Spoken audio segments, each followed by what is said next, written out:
Welcome to Building Fortunes Radio. Make sure you check us out at buildingfortunesradio.com. Along with our marketing partners, we're here to help our PM Marketing Network Lead customers build their businesses and make the world a better place. At Building Fortunes, we know how much your business means to you and the people important to you. So spread the word, tell a friend, join our newsletter, and go make a difference in your world. Now on to our show with your host, Peter Mingils. Hello, everyone. Peter Mingils here. You're listening to us on Building Fortunes Radio. It's www.buildingfortunesradio.com. For those people that might be unfamiliar with my voice, my name is Peter Mingils. We started Building Fortunes Radio about 7 years ago, I think. It's been about 7 years ago when I wanted to do something to shine a big microphone on entrepreneurs that were doing things the right way in home-based businesses. And part of the reason why is because, of course, we have our regular customers, and I wanted to give them a platform, but there's a lot of people that are looking at building a home-based business, and we wanted to show those great examples of people doing things the right way. However, or in addition to all that stuff, I also realized that I wanted to shine a spotlight on people that were doing things the wrong way. So for those people that wanted to build a home-based business, you'd know where the potholes are, the pitfalls, the scam artists, all of those types of things as well. So that's one of the reasons why we started Building Fortunes Radio. I did a radio show with a gentleman named Roger Van Vlissingen way back in around August of 2000, 4 years ago. So whatever that was, 16, I guess. And we had just covered something about anti-MLM stuff and the FTC shutting down a company called Vima. And a gentleman who had listened to that radio show is now our guest speaker. His name is Scott Johnson. This is actually his radio show. We do this every Saturday at 8:30 p.m. Eastern Time. Scott called me up and he says, hey, there's something a lot of people miss, and that's called the tool scam. I was pretty educated about the tool scam associated with MLM because I had fired myself. I hired and fired myself 3 times with Amway. But I didn't know if my tool scam that I was exposed to was the same as his tool scam that he was referencing until he mentioned his website, Stop the Amway Tool Scam at WordPress.com. Then it became pretty obvious he was talking about Amway. So I'm like, okay, I can hang with this conversation. We started that, and then we started to do this radio show. And I said, I don't know how much we'll be able to talk about tools, Scott, but we'll talk about other things as well. And I did not realize he was so well-versed in MLM as well as other things, too. So we've been doing this radio show for quite a while now. Well, the great thing is we have a wonderful guest. I'm going to let him introduce our wonderful guest. But we've had a lot of other guests in addition to stuff that we've been working on, everything from people that do stuff on, I'm going to call it Scientology, or people that do things with cults, and we've had conversations about people that do things with MLM as far as in Europe, and we've had some people that were, we had a guest speaker just recently from, he's from Canada, but he's teaching over in Iraq, and we've had everything from sex trafficking to cults and lots of other cool things. And we've been on a recent topic where we're talking about social media and women, and a term that I've never really heard kind of like before as much, and that's a hunbot. And I just kind of, I hate to say it, but I'm kind of ticked that it still kind of gives me it gets me going. And then they use words like boss babes, and they talk to each other in such a cool way, and I'm somewhat fascinated. And I have some favorites that I've been following, and I know I have another one we'll be following as well. But I want to say thank you to Scott because he's kind of jumped on top of this, and we've had some really great conversations with some really great people. And since most people that do home-based businesses are women, it would be crazy if we don't bring them on and let them tell us their wonderful, fascinating, and quite entertaining stories. Now, they're good stories, but they usually do it with a flair, which means that I am always kind of smiling for most of this radio show. So, Scott Johnson, thanks for being here. Well, Peter, thanks for having me again. And you said this is my show, but all I do is talk on the phone for an hour once a week, and you do all the behind the scenes, putting it together, getting it up on the websites and all that stuff. So I really appreciate what you do with this show because you do most of the work. Like I say, I just talk for an hour. And so this is fun. We've been doing this for, I think, over 4.5 years now. Yeah. And it's just really been a good experience because, like we often say, this is like a once a week just sort of a safety valve where I can blow off some steam because I look at the internet all week long and find all these horror stories, and it's just good to talk it out, to sort of verbalize it and get other people's stories as well, because any one person's perspective is only their perspective, so it's always good to get those other perspectives and sort of build on things. Now, I found our guest tonight, Alonda Carter. I was just kind of perusing through YouTube, and I found a video where she had Dave Vaughn on her show, and she interviewed him from Iraq. And only by coincidence, we had Dave on, I think, about a month ago, Peter, as our guest, because he had approached me, and then we started talking more and more, and I found out that even though he had never been in an MLM, he had done a lot of research because he had a close friendship ruined when that friend joined an MLM, and then he was just totally cut out of the relationship. So it was just a really negative experience in his life, and he decided to do some research, and we've kind of kept in contact ever since. And Alonda Carter is now. Alonda, you're from the Houston area, I understand, and are you a native Texan? I am a native Houstonian. Wow, not just a native Texan, but a native Houstonian. I'm actually from Florida originally. We moved here in 1986, so I'm still waiting for my naturalization papers to come in. We have had 2 sons that are now grown, and I'm hoping that's going to help me with, getting my Texas papers eventually. But I'm one of those foreigners that invaded Texas, but I certainly wouldn't leave. This is a great place to live and to raise a family and all that good stuff. So let me just introduce you, Alonda, and if you can just kind of tell us a little bit about yourself, and then we can get into things like how you were approached for the MLM that you were in and all that good stuff. So just go right ahead and free flow talk. Well, thank you so much for inviting me to the show and having me. I really appreciate that, and I've been looking forward to talking to you guys tonight. Like I said, I'm a native Houstonian. I'm married. I have 2 rescue dogs, and they're sitting right here by me right now. 2 wonderful stepsons, and my husband is a wine guy. He's a sommelier here in Houston. Wasn't always, but one of the first things when we first met that I looked at him and I'm like, why aren't you a somm? And he thought, oh, it's too much work.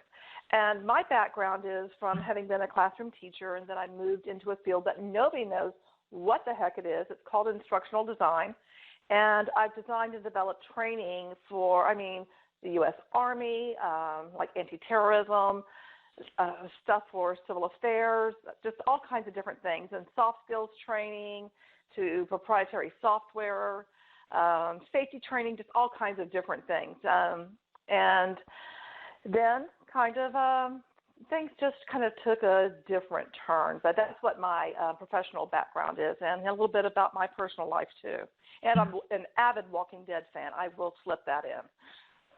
All right, fantastic. And Peter and I learned a new term, I think, last week with our guest, and it was Hunbot, which is kind of a contraction of Hun and bot. Which my understanding of Hun is like when you're just talking to a girlfriend. We're dudes, so we can't talk this way. But hey, Hun, how you doing? Is that kind of the understanding you have of Hun? Well, I'll give you the background on what this means. Yeah. Right now, like with social media, MLM on social media is very, very prevalent, and I'm sure you're probably aware of that. And if you're a woman, and even if you're a guy, you may have received a message, and this even happens to guys, where they'll send, hey, girl, then blah, blah, blah, blah, blah, whatever else they're saying, or hey, hon. So it comes from that, but not only just from the message, it's the copy-paste messages, because typically you will find scripts or different messages that you can use to start building conversations and that sort of thing. And so there's a copy-paste type of thing, so then you become robotic. So hence, Hun bot. Yeah, so it's like a Hun and a robot put together. Now, there's another term out there, Peter, I'm not sure if you've come across this, but it's Karen, like the name Karen, a woman's name. And let me ask Peter first, and then we'll get the real story from you, Alonda. Peter, have you come across that term, Karen?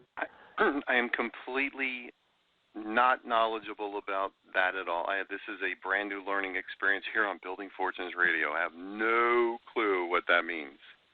Well, let me take a guess, and you tell me how close I am, Alonda, because this is just my guess.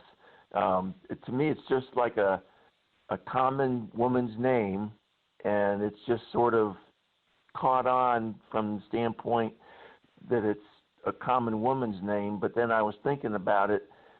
Also, if you sort of think of Karen not as a name, but as a word, like the woman is caring for, her friend, and I'm wondering if that's sort of a dual meaning, Karen and as a generic woman's name as well as Karen, I care for you. Is there any reality to all that? No. You are this so is why off. we have guests on, Peter. There we go. We are Building Fortunes Radio. Please we both explain. would. So it's Please not like explain. widget. It's not like widget. Great if they were caring. The only person Karen cares about is herself. Okay. That's the problem with it. Karen was very popular, in the baby boomers, so it's kind of like a boomer name. And so Karen just kind of is this person who is always overly demanding, and she always wants to speak to the manager. I mean, if anything goes, then you may have seen those memes. But Karen is always like, if something goes wrong, she immediately is like, wanting to talk to the manager, wanting to take, sides with something. And she has a particular hairstyle in the memes, which nobody wants these days. Oh, go ahead. You with friends. She has this look on her face like she is sour, like she just sucked down a whole pickle jar or something. I mean, you don't want to be a Karen. Karen is not anything anybody ascribes to be. Oh, man. I was off. Now I got to go look up. Now I got to go look up Karen online. Look for memes after the show. This will be great. So hey, we're getting educated. By the way, I was in the Navy years ago, Alonda, and it was the nuclear Navy, and they were very high on training. And I imagine maybe someone, either you or someone like you, developed that training because it was very well done. It was very high quality. It was very organized. There was a very specific set of sequencing of any subject matter. It was just really well done, and I was always impressed by the quality of the training when I was in the military. I just really thought it was top notch, and employers do too, by the way. That's one of the benefits of being in the military is they know you have been highly trained as long as you're in a technical area versus maybe someone that just fires rifles or something.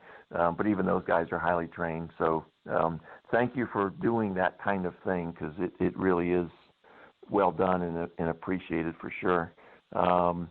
So anything more on any of all of that? Did you guys have any more comments? So since we're into definition, I will add this. Go ahead. Yeah, go ahead. After you done that, throw in Boss Babe because I want like our listening audience because I'm always kind of tickled when I hear that one as well. So go ahead. Oh God. Oh yes. So just so that you know, since you were in the military, instructional design actually arose out of World War II when a lot of people needed to be trained at one time. So everything arose from and came from that. But there are different instructional design models that people use. I was trained in Dick and Carey is the one that I use, but most people use what's called ADDIE, ADDIE, analyze, design, develop, implement, and evaluate. So, and in terms of Boss Babe, oh gosh, hashtag Boss Babe, that really is, it is definitely a multi-level marketing thing because there is nobody else walking around saying that they're a hashtag Boss Babe or a girl boss, which, when you really think about it, it's kind of demeaning. It's like, I'm a girl boss. It's like, do you have to really say you're a girl? And the boss babe thing too is it's just kind of janky. But at the time when you're in it, it's it's part of just the language and the vernacular that you pick up. And now when I use a hashtag now when I do stuff on Instagram, not because I am a boss babe, but because I know boss babes use that hashtag, and they're generally people who are in MLMs. So is that term always derogatory, or is it used when you're in the MLM as well? Oh, when you're in the MLM, you are very proud to use boss babe. I mean, boss babe is a thing. You think you are, you're it. You're the shiznit, Yeah. You're proud to be a boss babe. I never heard that word, but I know exactly what you mean. But now on the other side, I'm like, oh, I don't think so. So tell us how you got involved in the MLM you were involved, or was there more than one? Was it just the one or multiple?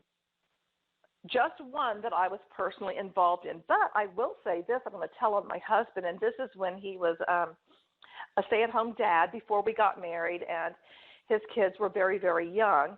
And he joined Traveling Vineyards, so he actually has been. But now he's like a real wine person, not an MLM guy going around schlepping the janky wine. But myself, the way I got involved, I was working in the field of instructional design for an oil company here in Houston. I know, imagine that, working for an oil company in Houston, that just never happens. But I was diagnosed with breast cancer, and we were not married even a year when I was diagnosed with this. So I had to go through that whole process, which that was a whole great big bucket of suck. And when I was going through it, I think it was the day that I had my mastectomy, I was getting a call from someone to check my email or something. And you can imagine, it's very, very painful. It's not fun whatsoever. And I wasn't treated well at all throughout that process. When I was going through radiation, but I finally went back to work, and I'd leave to go do radiation. Where I was having radiation done was maybe 10 blocks from where we lived, because we lived in downtown at the time. And so I'd go home and finish out the day, because why in the heck would I feel like crap, drive back to the office when I just really wanted to be on the couch and do my thing, and quite frankly, not wear a shirt or anything else because I'm in pain, and that's just how it goes.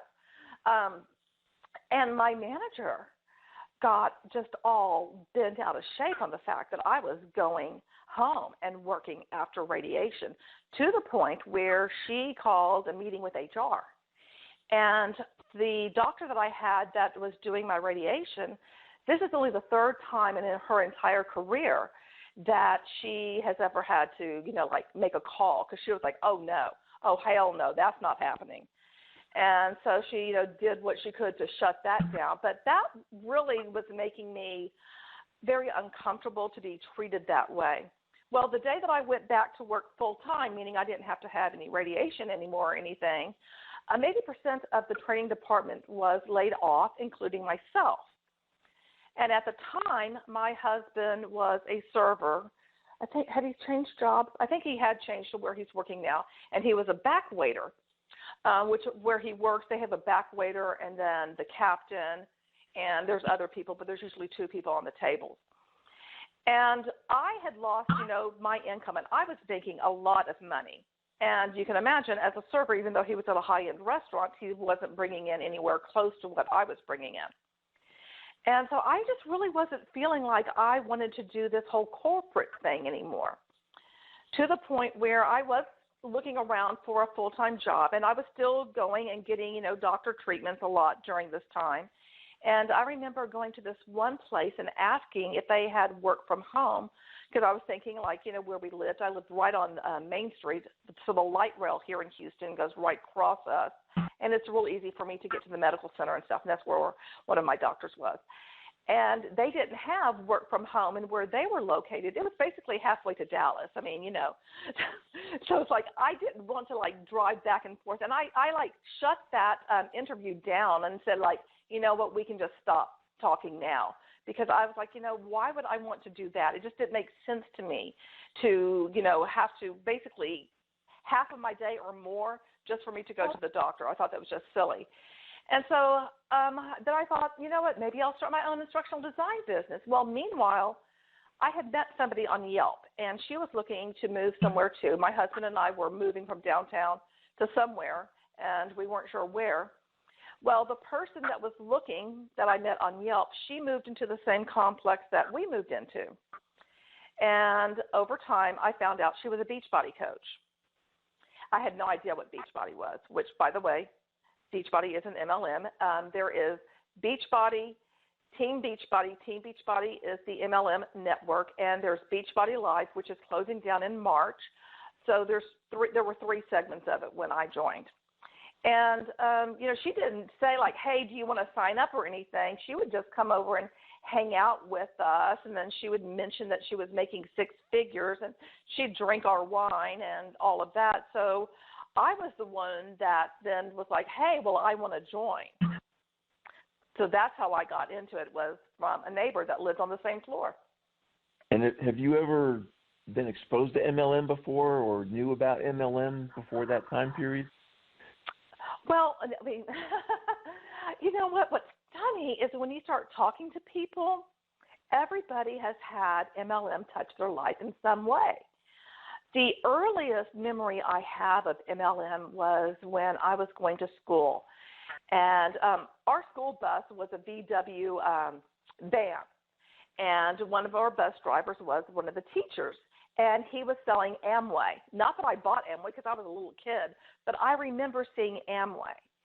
And then there was also something, I want to say it was Young Living, but there was some kind of like aloe vera juice that was always in our refrigerator when I was growing up, which I've now found out that it was, from an MLM. And when I was a teacher, I had a jewelry party for one of my friends, which now I realize, oh my gosh, that was an MLM.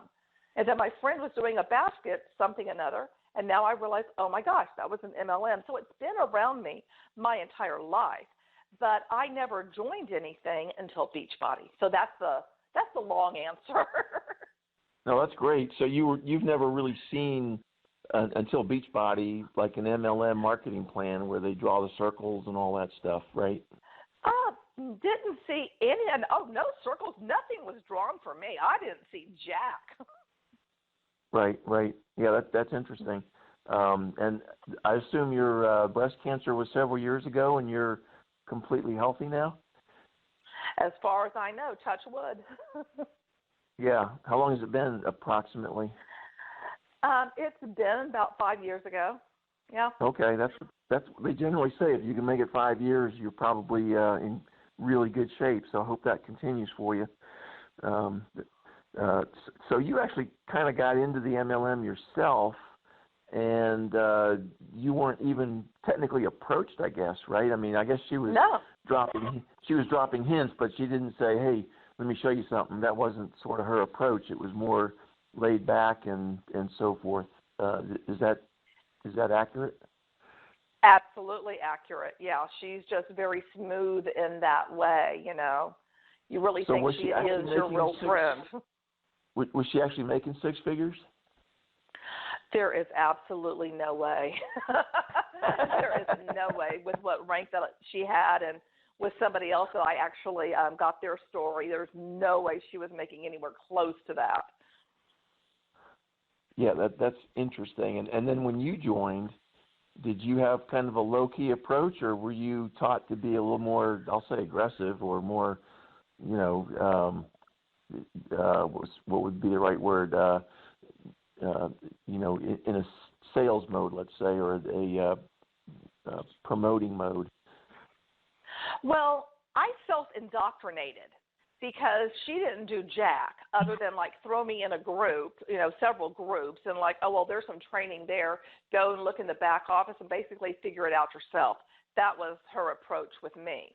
And so I was on my own. And me being the kind of person I am, because, I've always, except for MLM, I've always researched everything. And, that's just how I do life. Again, except for MLM, then I was just like, oh, okay, let's just jump without even looking. Well, So we had a guest. I started trying to figure it out myself. Yeah, we had a guest last week. She goes by Sarah Girl on YouTube. I don't know if you've come across her YouTube videos, but she sort of had the same opinion. I don't think we talked about this on the show, Peter. It was more as I was watching one of her videos, and she's young. She's, I think, 24, 25, somewhere in there. But, she was showing the Amway plan, and in Amway they tell you, now don't go online, because there's all kinds of garbage out there.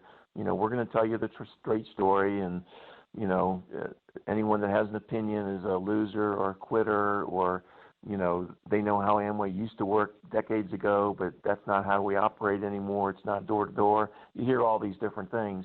And she said, I just can't believe that I did this, but I did not research on the internet.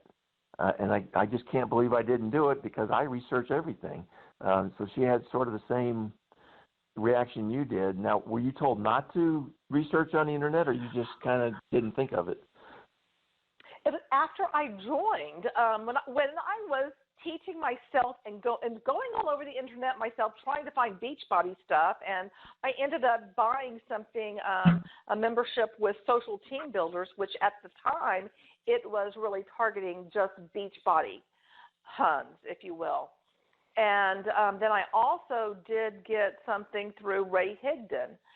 And, you listen to all these people, and all of them are going like, oh, you don't want people to go to the internet. And so I learned kind of through them and probably just being around other people who were in MLM, because I was going, like I said, I was going all over the place, getting in different groups, trying to figure things out, just reading stuff online, not online about Beachbody that anybody wrote outside of Beachbody, but what, quote, successful people were doing, or any of the training they were putting together, which someone who has a background in how you actually put together good training, I'd always look at this stuff going like, man, this is designed so poorly. It's like, man, there's nothing aligned. So it was hard for me to wrap my head around how to even teach myself when everything was so poorly designed.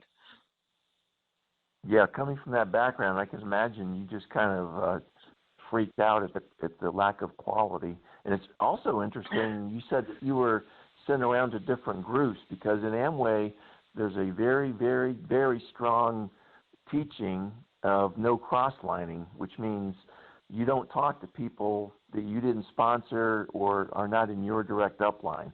It's a straight up and down thing. And you also don't say anything, quote-unquote, negative downline. It's always, everything is very sunny and nice. You never put anything, any kind of negative anything downline. It's always super positive. That's what you're taught. But you don't talk to anybody that is not in your direct line of sponsorship. So that's a very interesting difference between Beachbody and Amway. That's totally different. Peter, did you have the same kind of experience when you were in Amway 3 times? When I was with Amway, when I joined, it was kind of like I just went to their functions, and nobody really told me how to, not that I recall anybody dissuading things, but remember, Scott, this is even before the internet. So there was really not a lot of distractions. They would talk about friendly enemies, what I call friendly enemies, when you're talking to people that kind of poo-poo your idea towards getting ahead. So only because I had a experience with direct selling and was used to that whole, somebody's going to squash this deal kind of attitude as soon as they found out that we'd be selling Electrolux vacuum cleaners. I was used to handling what I call that friendly enemy, so maybe I was a little bit more used to it, only because I had to deal with that when I was doing my own regular stuff anyway. But we didn't have an internet, so there was no really stories. So there's no mass media or anything else like that, and there was certainly no social media. So yeah, that's one of the things. I know when yeah, go ahead. Well, one of the things I want to ask Alonda is the impact that the women are having on companies relative to them now having a voice. So we'll get to that after you're done with your question, but that's one of the reasons why I'm really fascinated by this whole thing, because I'm really not a big social media person. So like the Facebook thing and the Instagram and all those other types of things, I'm more aligned along the line of a traditional business. So, like, regular businesses wouldn't be pitching their wares on social media, and I know that's not true. But the reality is that now these girls or these women, they are a force to be reckoned with, and we'll talk about that relative to Rodana Fields as we go along this radio show. So go ahead, you finish your statement, and we'll go back to my question. Yeah, I was just going to mention, when I joined Amway in 1993, there was no internet either. So the message back then was, don't talk to your neighbors or your friends or your coworkers or, your relatives, because they're going to have some distorted idea of what Amway really is. And, we're going to teach you the truth, and we have your best interest in heart. We don't make money until you make money, all that spiel of, telling people why they should not get any outside information. And now, of course, it's expanded to the internet in addition to all those other sources. So, Alonda, did you have anything you wanted to add to that? I would say that definitely I did feel that in terms of like where I'd get the information from or how I'd learn how to do this is, through Beachbody, you're taught all you have to do is the 4 vital behaviors. You do that, and hey, you're golden brown, Charlie Brown, or whatever that expression is. And through that, the 4 vital behaviors, and I'm probably going to get them off, not in order. One is be a product of the product, recognition, personal development, and the other one is inviting. So you always have to be inviting. And with Beachbody, because Beachbody really kind of, quote, exploded around social media because it really originated first with infomercials, and that was not the multi-level marketing segment of it. But then with Team Beachbody, because people had been helping each other on the bulletin boards and stuff, and when it came into social media, you have to always be inviting them either to a free group, meaning you're going to go in there and create a group. And like I did so many different things. It's just crazy, all the different ones that I did. And you're going to show people your value there. And then you want to be able to invite them to your, quote, challenge group. That's where you're doing workouts and drinking Shakeology. And, of course, you get Shakeology on auto ship. And then from there, you invite them that, hey, you could do this too. Wouldn't it be great to just make an extra $500 a month? So there's a whole pathway and a system to do that. And the business activity tracker, which is now part of the Success Club, and Success Club is something that you earn points with. Every MLM has something where you're earning some kind of point, so you can get a trip or you get a this or you get a that. And so there's a pathway for you to follow, and there are those behaviors that you are supposed to do. But it's how to implement all of that, because I was doing all the things, but that's why I ended up running all over the place trying to find something, because no matter what I did, nothing worked. And how many people did you sponsor, and how many retail sales did you have? Did you have either one of those? Nobody wanted it. Nobody had an interest in it at all. You mean from both a customer and a distributor perspective? Yes. Okay. Yes. There was nobody cared. But you have to put out there on social media as if everything is rocking and rolling. So you have to present a lifestyle like this is helping you. You're having the most glorious life because of this opportunity. Yeah, fake it till you make it. So, and did they even talk about retail sales? And I'm not talking about downline, I mean customers that are not distributors. Well, the way that you get this is how it works when you're in Beachbody. So Beachbody.com, that's where people would go and just buy the workout programs and stuff. Well, if you hit Success Club 5, which means you would sell 2 or 3 challenge packs. You get 2 points per challenge pack. A challenge pack at the time then, you would get a workout program, you'd get Shakeology, you'd get these portion control containers. All of that's part of a challenge pack, okay? So if you hit Success Club, then you would get some leads that came from Beachbody.com. And so then you would be growing, quote, your list. And so the idea was to always hit Success Club so that you could get those leads. Okay, and Success Club was the purchase of products? I'm sorry, do what? You said Success Club was the purchase of the products and the programs? Yes. And so, okay. And then again, if you take it back to the inviting, you're wanting to get somebody to buy something so that they are in the challenge group so that you can recruit them into your downline. Gotcha. The whole pathway is to recruit them. Right. So what would you estimate the percentage of retail sales is in Beachbody in the MLM? Oh, gosh. 5%. Okay, that's typical of an MLM. That's and by the way, that's the definition of an illegal pyramid. I know, Peter, we normally talk about on this show every week, MLM's done right. I don't have an issue with either. I think it's actually a brilliant business model. It's just not being implemented right in most cases. And so we just touched on the first major problem, which is lack of retail sales, and that is the definition of an illegal pyramid. You can go right on the FTC.gov website, and the FTC, puts that in black and white. They've had court cases. They've had, settlements with companies that reflect that issue, and so it's really not a question anymore from a legal standpoint. If you're an MLM, you got to have lots of retail sales. Now, there's no defined percentage or anything like that, and I think that's an issue.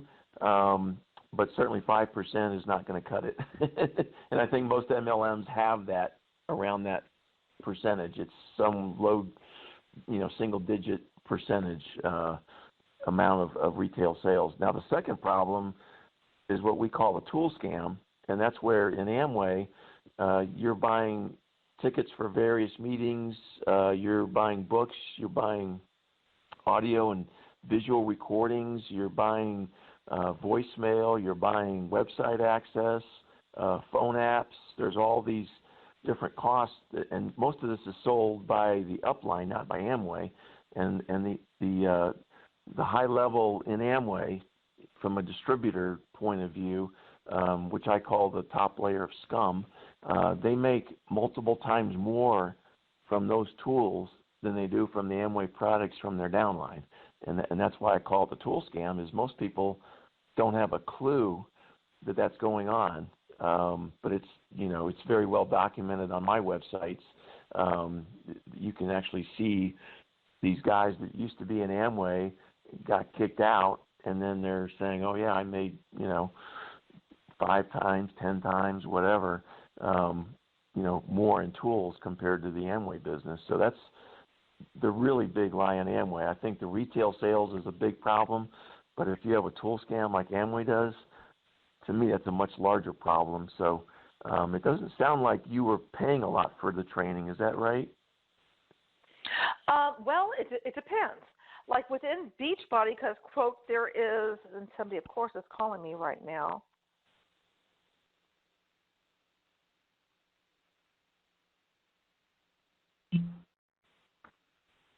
Did we lose you?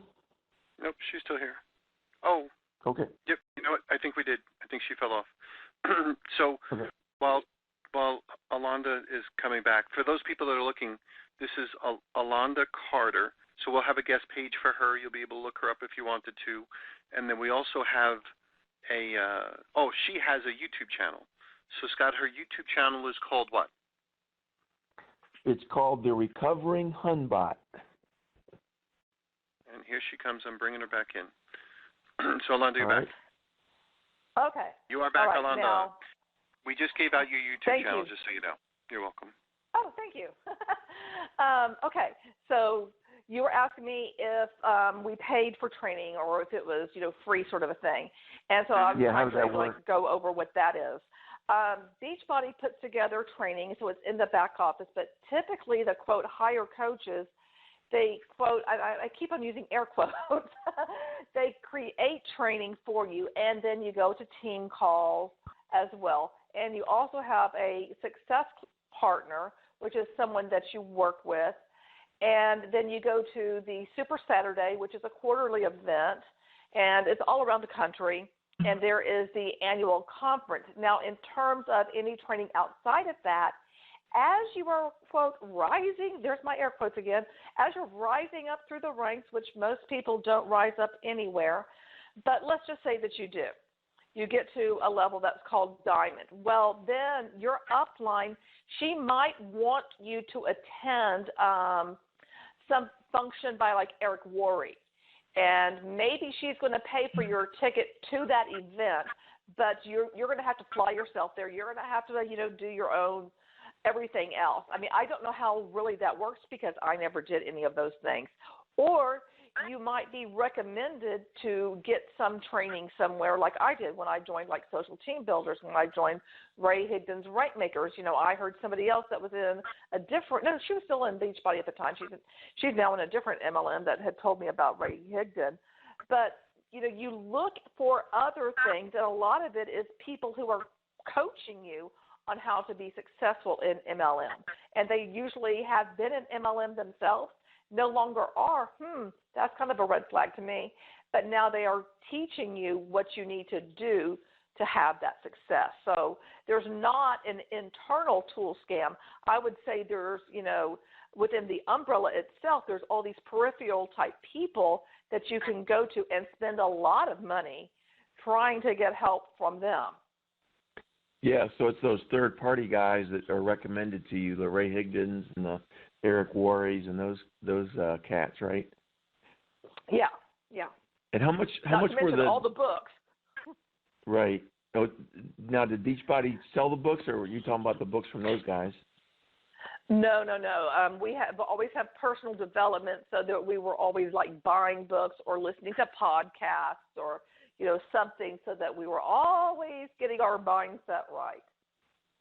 And those books, did you buy them from either Beachbody or someone that's a distributor within Beachbody, or no? Did they say no. Just go find it on Amazon or your library or whatever?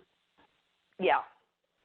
You do not buy any of that through someone like your upline. There's nothing at all like that.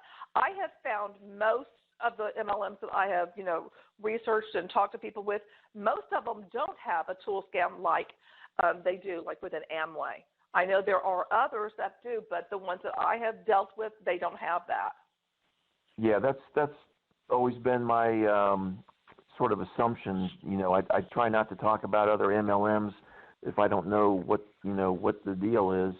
I do have a lot of experience with Amway, but and not just my personal experience, but talking to a lot of people over the years about their particular tool scam company, because there's a variety of tool scam companies under the Amway umbrella from different distributors. They just have their own programs that are very similar to each other, but they're separate from each other. And how much was the quarterly and annual those events? How much did they cost? Do you recall?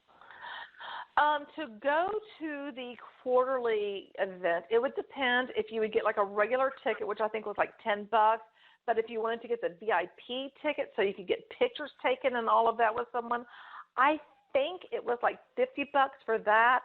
To go to Summit, it would depend during the year what time of the year you would buy the ticket, because they would have special prices on, but it would be anywhere between like say $150 to $300 for just to get in. That doesn't include your meals. That's not your Shakeology that you're drinking, because when you're drinking Shakeology at any of their events, you're paying for it too, even though you quote were promoting that, so you'd think you'd be able to get something somewhere, but no, you just keep on paying in more and more. And something they do now, which it's not a tool scam, but to me it is another level of scam, is that they are having people pay to get, and coaches to get early access to programs. So they're now put in the Facebook group, and they get this and they get that, and they're paying like say, I don't know, I think about $30 for that. And if you can imagine $30 times however large the network is, even though not everybody's going to do that, it adds up. So they're getting them to get more things, and they're also getting programs where you need equipment. So now there's Beachbody On Demand, which means that you can just have an app on your phone, on the TV, wherever, to do your workouts, from home. But now you need this equipment.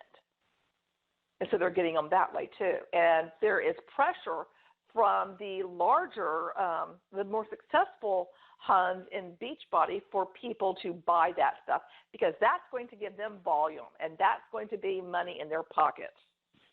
Yes. And now, you being in Houston, did you normally go to a Houston quarterly meeting, and how many of those were across the country? Yes, I would go to the quarterly one. And, all the large cities in the U.S. have them. And there's also ways, I know I attended one that was virtual. So if you can't be there in person, there is an option to do it virtually as well. And how about the annual meeting? Was that just one location, or did they have multiple locations?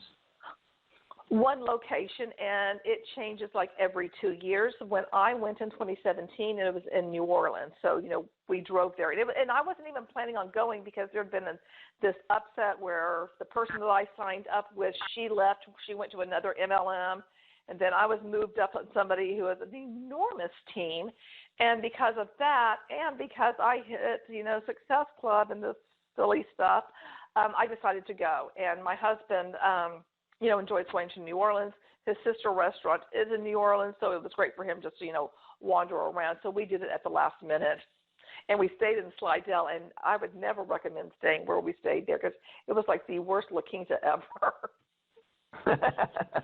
Yeah, I went to college in New Orleans, so I know the area a little bit. Yep. Hey, Scott, if we can move into the women in the community, because I think let's is get such into that. a big thing. So if you can, Alonda, can you share with us the power, well, the social communities that you gals are part of, however that formed or how long you've been around, and the power that they are starting to develop? Because I really think this is a force to be reckoned with. So tell us a little bit about the community of those gals. Are you talking about the anti-MLM community? Yes, please.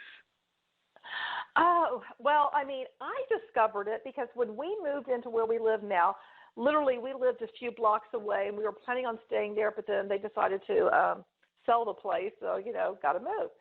And when we did that, we cut the cord, meaning we don't have, cable anymore. So, I had been watching some YouTube, and I just started watching more of it. And all of a sudden, in my recommended, started being these r/anti-MLM videos. And I'm like, what's this about? And I started watching it. And that's how I found out I had been a Hun bot. Hence my, the Recovering Hun Bot is my channel. Mm-hmm. And I'm like, okay, what is this r/? Oh, my gosh, that's Reddit. So then I went on Reddit, and I started reading all this stuff. And I'm like, holy moly. So all of this janky stuff that I was doing with these messages and these posts that I was doing on social media, this is what people actually thought of all of that. Well, that's just horrifying and embarrassing as all get out. But at the same time, I'm like, okay, well, now I've got to start talking about this because, this is a thing. Because I know a lot of women who had struggled not only in Beachbody but other MLMs. And I'm like, they need to know, they need to get out. But I knew I couldn't just approach them and tell them to get out. So I just started talking about it. And, and I started kind of, getting subscribers, not even thinking I would. But people just start being attracted to that. Because a lot of times what people are doing, they're reading the posts that Huns make.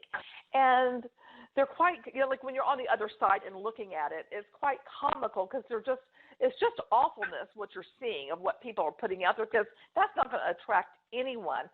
So the whole anti-MLM community has just, evolved and grown as more people started. I think it really originated in Reddit. And from there kind of, went to YouTube, and it's now on Instagram, and it's quite large on Instagram as well. And people who have been in MLMs are attracted to that, I think, because they want to know they're not alone, that they're not a failure, that they were made to feel like that because that's what they make you think, that it's your fault. but it's not your fault. It was never meant for you to win to begin with. So right. it's a community, I think, for people to help each other and to help heal. It's kind of interesting because I'm not a Reddit guy. So when I started to see the things that you're talking about, so a little bit more stuff from my side. So I'm part of the MLMIA, stands for Multi-Level Marketing International Association. I'm a board member of there. And they changed their name recently to Social Networking Association. So I'm like, okay, so that means you're going to try to push more MLM-related stuff on social media.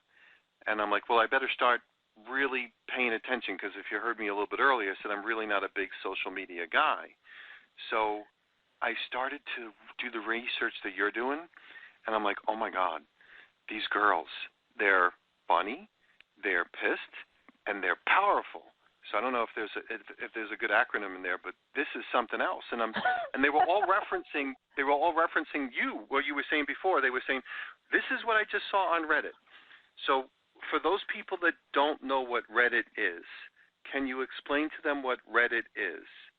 And then before you do that, so what these hold on a second. So what these, because I want your explanation to fit into what they're applying it to. So all these girls are reading the Reddit comments on their YouTube channel. So they're commenting on like whatever Reddit is that you're going to tell us. So go ahead. I'll let you give us whatever definition you want of Reddit. Okay, Reddit, I mean, there's all kinds of topics on there. I mean, there's one that's choosing beggars. There can be something that's, I know there's something about like, there's probably one for Karen. I mean, there's just any kind of topic that you want to talk about, people are talking about it on Reddit. And so if you're looking for something, when you put r/, and the one that I go to a lot is r/anti-MLM, so the R is Reddit, and then the /, and then whatever it is that comes after. And where would you basically, put? That's the let's forum. Let's get even more elementary. When you say put it there, where would you go to put it there? So if somebody was never on Reddit before, because we have a lot of people that really don't know what Reddit is. So is it an app on your phone? Is it a website you go to? How do you get to Reddit? Okay. Reddit.com. Reddit.com, and then whatever, however you get apps on your phone, you can look for Reddit as well. I'm usually, on my laptop with it, but Reddit.com, and you join, and hold you on, can hold pick on, out. hold on. I remember I got an older crowd. We even have to tell them how to spell Reddit, because most people would spell it wrong. They wouldn't spell it the way it's spelled. So how do you spell Reddit? REDDIT. There you go. So REDDIT.com, and then you go look for your thing, or if you're on a phone, right, you look for in your app store, look for Reddit, and then you'll be able to see that. And then you say, you go look for, like if you were a dog groomer, could you go like Reddit and then dog groomer, or Reddit/pilot? Probably, right? So then what you're saying is there's an anti-MLM group on Reddit. I'm just putting this together for our brand newest people, because I have a lot of people that really don't know this stuff. Like, they really don't know this stuff. So you would find Reddit, and then you find anti-MLM, and then there's these conversations that are going on, and that's what you stumbled upon. So go ahead. I'll let you finish. Well, yeah.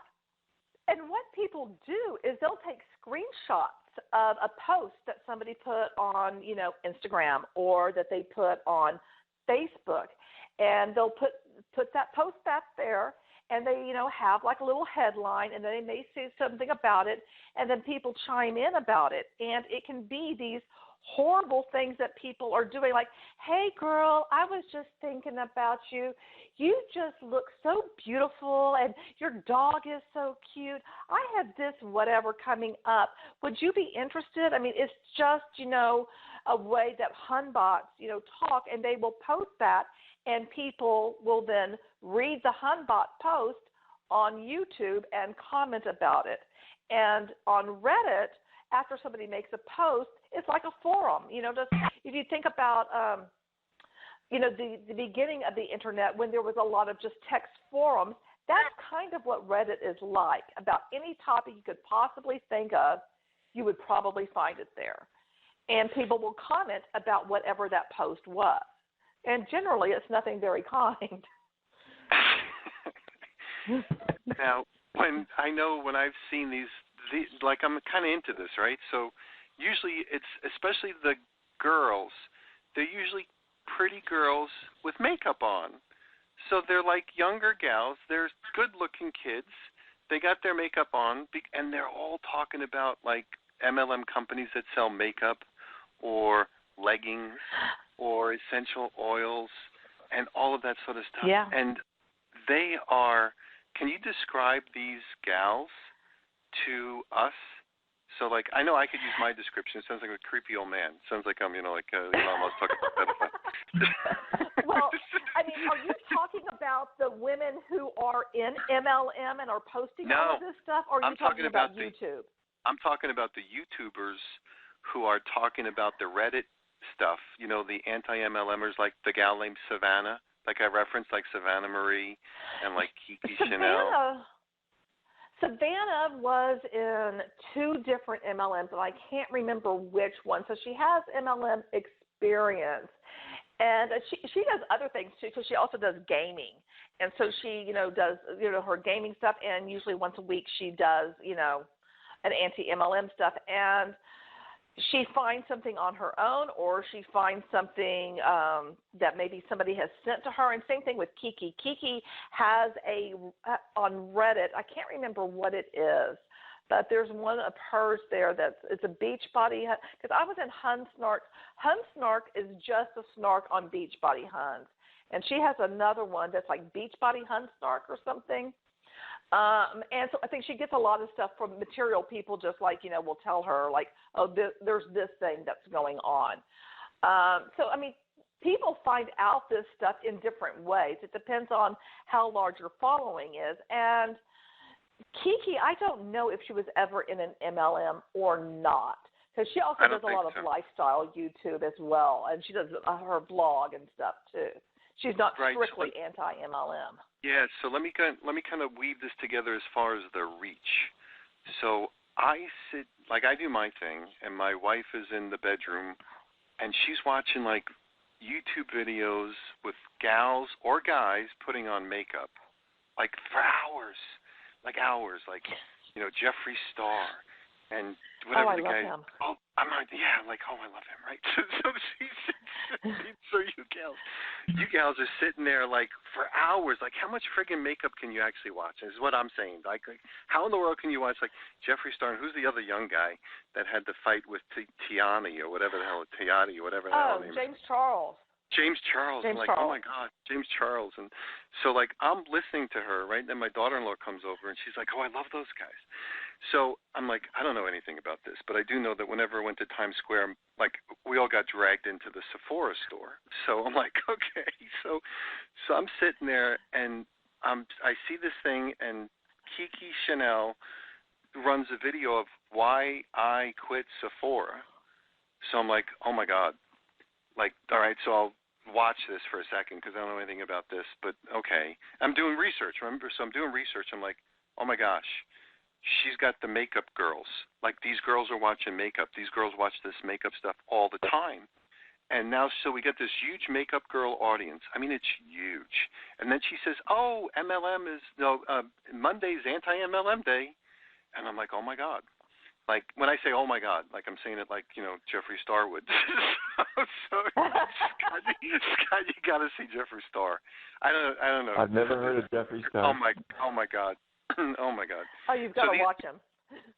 These are dudes that are good-looking dudes as girls, but they have, Jeffree Star, I think, has more tattoos than, Adam Levine. So anyway, so the bottom line is, and the other guy, what's the James, whatever the hell. James Charles. He's a good-looking kid. I mean, but he's a gay guy, and they talk about gay guy things, and the women just love these people. So anyway, so back to this, I'm like, they have huge audience. So the point is, they have huge audience. They follow them every day, and then all of a sudden, now they're going to have an anti-MLM day. I'm like, wow, that's big reach. Like when your favorite YouTube makeup girl is now going to sit there and blast the hell out of MLM. That has real influence. Like, that is something that is powerful. And like Savannah, she's a good-looking young girl, and she's got a very interesting story. but she's a good-looking young gal, and you can see that she's really into her makeup. And when she does her makeup stuff, she's really good at what she does, and she's very knowledgeable. And people would look at it. People like my wife would, if she was watching her, she'd watch her makeup stuff all day long. And then all of a sudden, when your favorite makeup girl comes out and starts blasting the hell out of essential oils, that has to hurt. They are making, and so my point is, they have a very large audience, and now they're turning against the MLM industry. And they're darn good at it because they know their audience, they talk to their audience likes them, and they're gaining a lot of momentum, which in my humble experience is very dangerous in a bad way for MLM, for those people trying to do it right, because these girls are so good, they're so powerful, they have such a commanding audience. If they were talking about anything, if they said Apple products suck, everybody would stop buying Apple products. If they said, go buy this, they'd go buy that. I mean, that guy, James Charles, when he comes out with a makeup palette, he sells bazillions of things because the girls love this stuff. So do you want to comment of let's wrap this up with the power of the girls on the MLM and what they just did with Rodan and Fields, if you're familiar with that story. So let your comment about the power, and then weave it back into Rodan and Fields. Well, I mean, I really think it goes back to the how people do things on social media and how they use it in the r/anti-MLM, the Reddit stuff, because it's so horrible of how you were taught to do these things. And I did all the things that, I talk about, that they talk about. I did all of that. But it's not appealing to anyone. But you thought it was at the time when you were doing it. And so it's really backlash because, MLM has been around for a long time. Social media allowed it to kind of explode even more and have a lot of reach.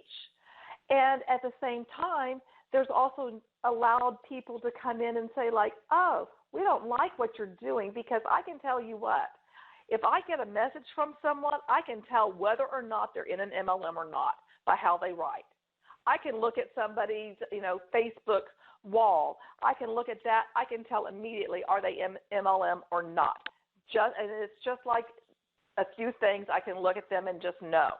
And once we know that they are in that, it's like, hell no. Nope, no interest at all. There's all kinds of groups over on Facebook as well where people congregate. So the people who are on YouTube, and this is really something on YouTube that I think only this past year has really started gaining traction. And there's more people coming out with channels and more people doing things against this. And it's really a backlash on how social media has been used by people who sell MLM products. That's really it. And when you speak out against it, you do get people watching it because people, A, want to know what are these companies all about, B, what's my chance of being able to make it, C, what happened to other people, and if I failed at it, I'm not alone. Now, I'll allow you to correct some of the things that I might have mentioned as far as my observations, like, when we were talking about Boss Babe and Hunbots and whatever Karen was, just like we did with Scott. So am I more or less on the mark as far as some of my descriptions and some of my conversations about how these makeup gals really are into the makeup stuff, and when they start bashing MLM, their audience really starts to pay attention? Yes and no, because a lot of the people who watch them and watch those things, they've been burned by MLM. They've been in it, and they have gone through the experience, and they want to hear more about what other people have gone through and why it's, not a good thing for other people to do. That's really what it is. And there's a lot of other channels that you didn't even mention, too. There's another XYZ, and that's a dude.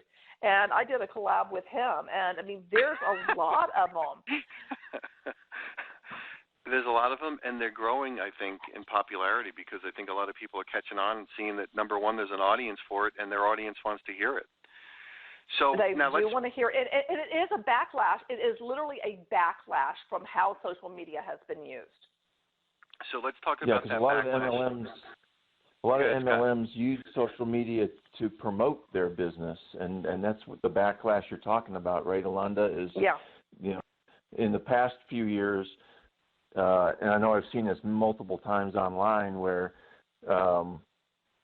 some MLM is being promoted on Facebook or whatever, and the people are just complaining about it. Like, this is so bothersome to get all these requests to join different MLMs on my Facebook page. I'm thinking about quitting Facebook even because it's getting so out of control. And some of the MLMs are really heavy into promoting on social media. But to Peter's point, it's a double-edged sword because, once you promote on social media, then when that backlash comes back, now you're going to learn about, the other side of what's going on. And that could be, a dangerous thing to play with when you're in an MLM promoting it and then maybe finding out that maybe this isn't quite what I was thinking it was. And I think that's what's going on right now.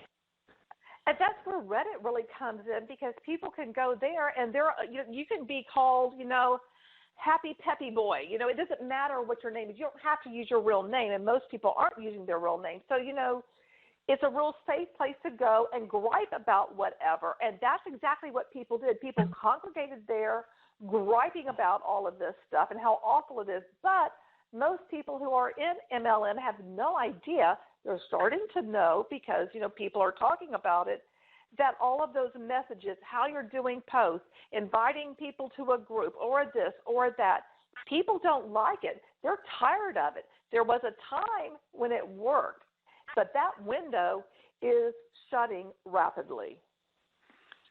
So let's bring this full circle and talk to us. If you know, if you don't know, I'll kind of fill in some of the stuff that you may not reference.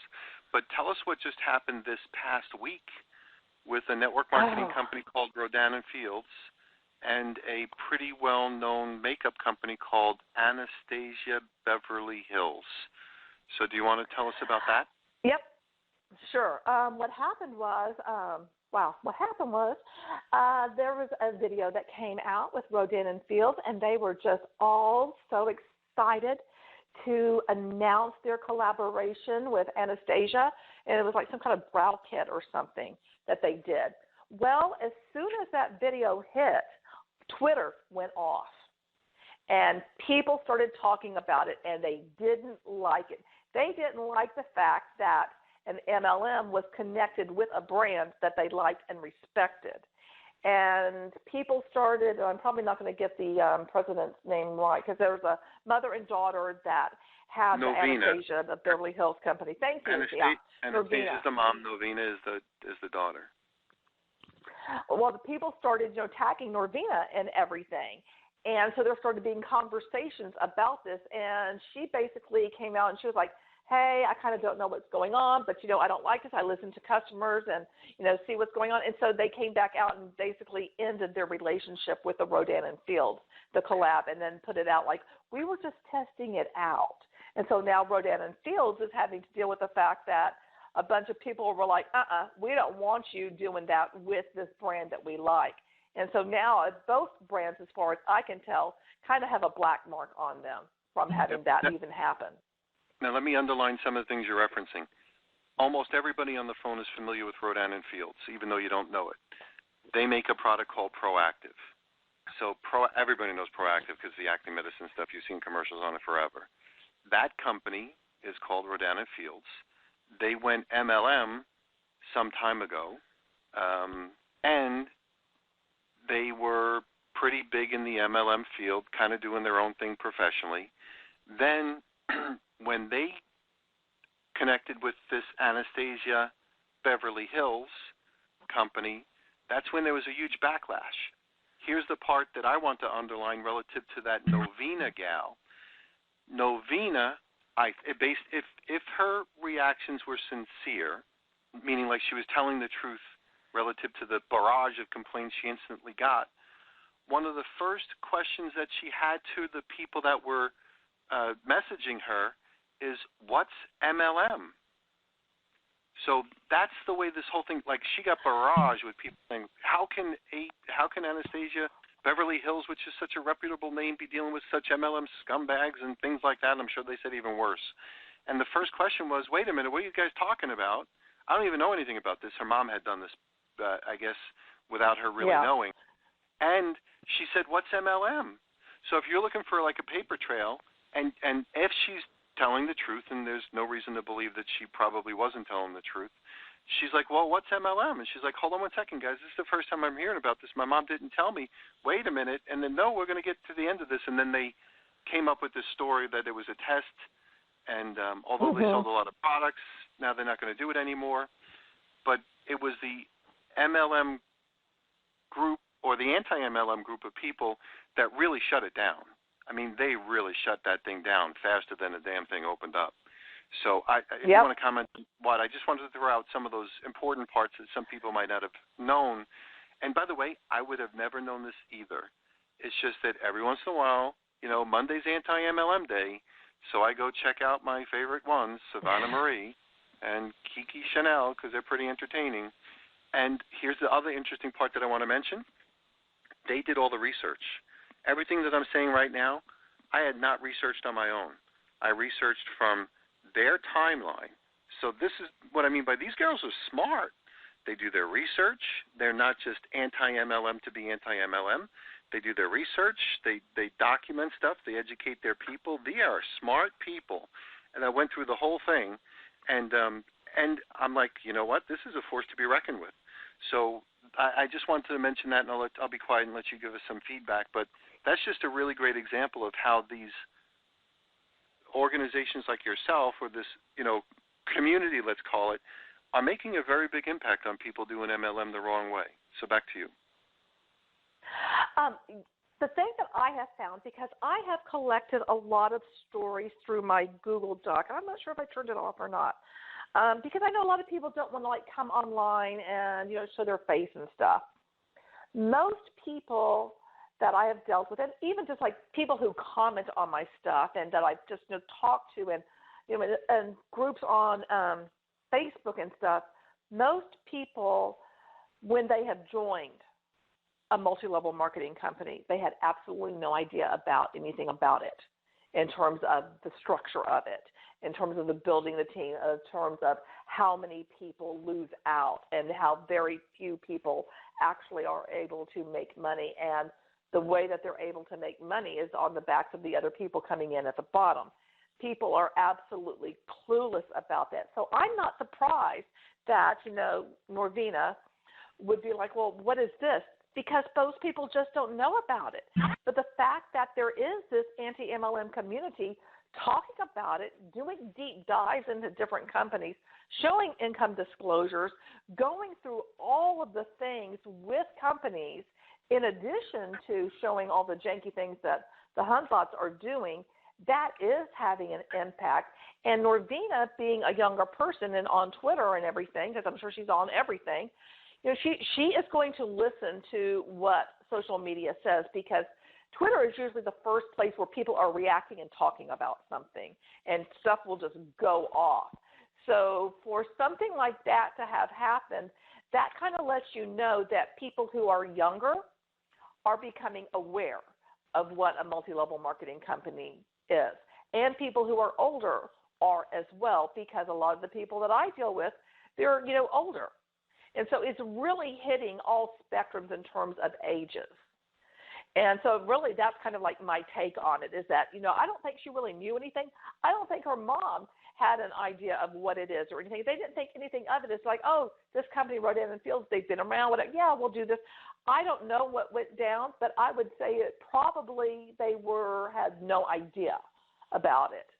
Think about it. Because doTERRA just, I think, is like with the Utah Jazz now. They recently collaborated with them. I mean, so there's sponsorships all over the place, but most people have no idea that it's harming a lot of people. Good points.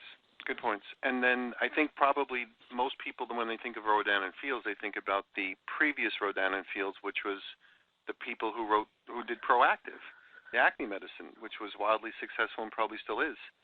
So they don't usually think of the MLM side. So, Scott, I don't want to take up more of Alonda's time, and I want to let you throw in some of your messages as well. We definitely want to have her come back. And for those people, yeah, no doubt. This has been great, Peter. She's got a great She's got a great YouTube channel. It's called The Recovering Hunbot. So if you're on YouTube, go look for The Recovering Hunbot. And you did a wonderful interview with David Vaughn. So do you want to discuss any of that while we're here? Your interview with David, if you remember? It was really great to talk to him because, I was so impressed with Dave in the fact that, and he's one of my patrons. I have a Patreon connected to my channel as well, and your audience may not know what Patreon is. Do you think they would or they don't know? No, tell us. Please tell us. Okay, Patreon is basically a way for creators to be able to get patrons. If you think about, many years ago, like patrons of the arts, where artists would basically have people that would donate money towards them. So Patreon is a way for people to become members of your own little personal community. And I have 3 tiers on mine, and they're named off of different bayous because Houston is a bayou city. And so Dave is a member there, and so he pays, I think he's at the $5 level a month. So I have people that pay into that, and by paying into that, that helps creators keep going because nobody just walks into doing YouTube stuff and has the perfect setup. Nobody has the soundproofing, the mic, the lighting, the this, the that, all of the things that it takes to create a video. And you being in radio, this equipment is not cheap. So, it takes a while to get set up. Plus, there's other things that you want to do. So Patreon is just a way for people to help you out in that. And so talking to Dave was so fascinating because he was really able to analyze everything from an economic standpoint and from someone who had never been personally touched by it, just kind of, on the fringe of it, because since he knew someone and it ruined a relationship because of it, it was very fascinating to have him go through the different models that he put out. And I'm not going to be able to remember the different models that he did. And I think he did 2 videos with me because I think we got cut off with him being in Iraq. But it was really interesting to hear it from that perspective because it gives a whole nother level and layer to this entire industry in and of itself. Perfect. Scott, over to you. Yeah, I just wanted to make a quick point when we were talking about Rodan and Fields and that Anastasia Beverly Hills. One of the common retorts, particularly from Amway, because they have about 50 what they call partner stores, and these are some major corporations. We're talking IBM and Apple and hotels and travel services. There's a lot of partner stores with Amway, and the common refrain is, well, gee, these companies wouldn't partner with a scam. They wouldn't partner with an illegal pyramid because they have all these lawyers that would look into this, and they wouldn't do a deal with a scam. And my comeback is always, well, I can prove to you Amway's a scam, so obviously they're doing it. And really, probably the companies either don't know about it or they're thinking, gee, we're not on the hook for this illegal pyramid thing. We're just trying to increase our volume. And if Amway gets into trouble, that's not our fault.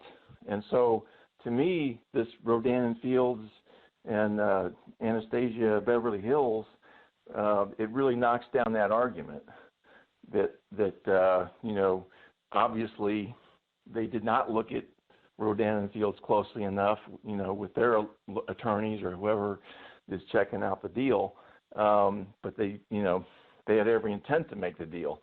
And so I think in a lot of cases, these partner stores really don't know what's going on, just like we saw with the Rodan and Fields story. So I just thought it was a really interesting story from that perspective, that it kind of shot down that whole argument, as far as these partnerships and that, because Amway does do that to increase their credibility, because it is a reasonable argument to make that a company would not partner with Amway if they were a scam. I mean, that's kind of that kind of makes sense.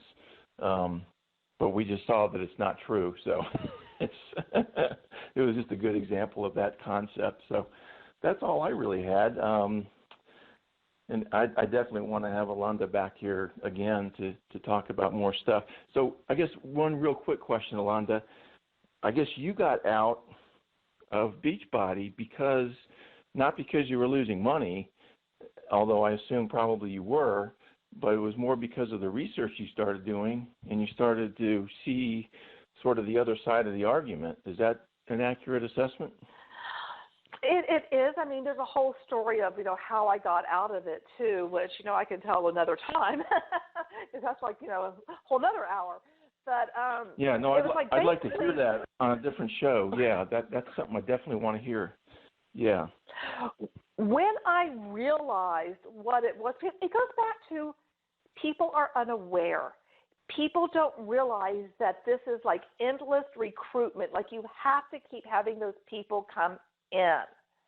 And, just all the time. And it goes to like people going from Beachbody to direct sellers, which doesn't exist anymore, to Amway, to Herbalife, to Isogenics, to Kyani, whatever. Throw it in there.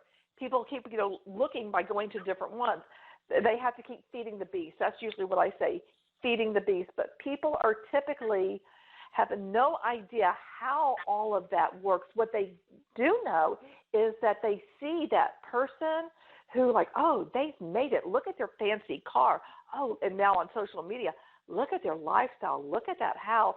What they don't know is a lot of times that fancy car, that fancy house that they're seeing on social media is all posed. They don't even own that stuff. They're going somewhere and making it look as if going back into the fake it till you make it type thing. Yeah, and another thing to keep in mind is in the United States alone, there's about 4 to 5 million people that turn 18 every year. So us folks that know about this, that's great. But if the younger folks, again, 4 to 5 million, and if you think about, worldwide, you can multiply those numbers by about 20, because that's, we're about 5% of the world's population. And if you figure the first 10 years of, between, let's say 18 and 27 or 28, those first 10 years, just like you had never heard of MLM, for several years, I kind of look at that as the target market, the 18 to 30, let's say, or 18 to late 20s. And so now you're talking about 40 to 50 million people in the United States are all big targets on their back, and they don't know it. And that's, who we're trying to reach. And I always think it's going to be more efficient to, like on your website, on your YouTube, you say, hey, you need to complain to the FTC. And I am a full supporter of that, because I don't know if we can educate 40 to 50 million people that are constantly changing out, right? Every year, 4 to 5 million are pushed out the back end, and you get a brand new 4 to 5 million on the front end. And I just don't think we can keep up with that. But if people would take their anger and file an FTC complaint, that's how I think we're going to get these scams shut down. They're either going to go out of business or they're going to have to do it right. They're going to have retail sales. They're going to have to be have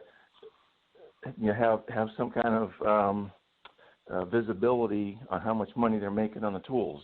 Those two things to me are the big tickets. And so that's why I always encourage people, it's great to be angry. It's great to make YouTube videos. And we just turned around, the Anastasia Beverly Hills and Rodan and Fields thing, but that's only one. There's hundreds of them out there.